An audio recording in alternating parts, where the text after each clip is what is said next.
6h05, Buffalo, Uvalde, 212 fusillades aux États-Unis depuis le début de l'année, plus d'une par jour, et peut-être un électrochoc pour le Congrès américain.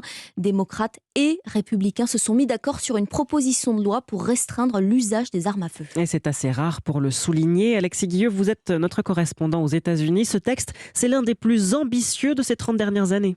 Oui, et pour les démocrates, il fallait absolument tirer avantage de l'émotion nationale suscitée par les tueries de Buffalo et d'Uvalde. Après 4 semaines de négociations, le sénateur du Connecticut, Chris Murphy, a fait part de sa satisfaction. C'est une avancée. Et plus important, c'est une avancée bipartisane.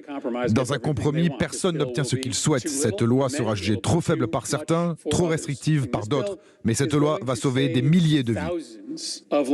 Alors le texte met essentiellement l'accent sur le renforcement du contrôle des antécédents judiciaires et psychiatriques pour les 18-21 ans. Un jeune adulte devra par exemple patienter de 3 à 10 jours avant de pouvoir se procurer une arme.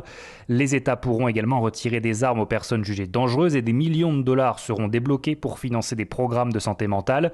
Les propositions du président Biden, interdiction des fusils d'assaut, des chargeurs grande capacité, contrôle des antécédents pour tous les propriétaires d'armes n'ont pas été retenues car jugées trop radicales par les républicains.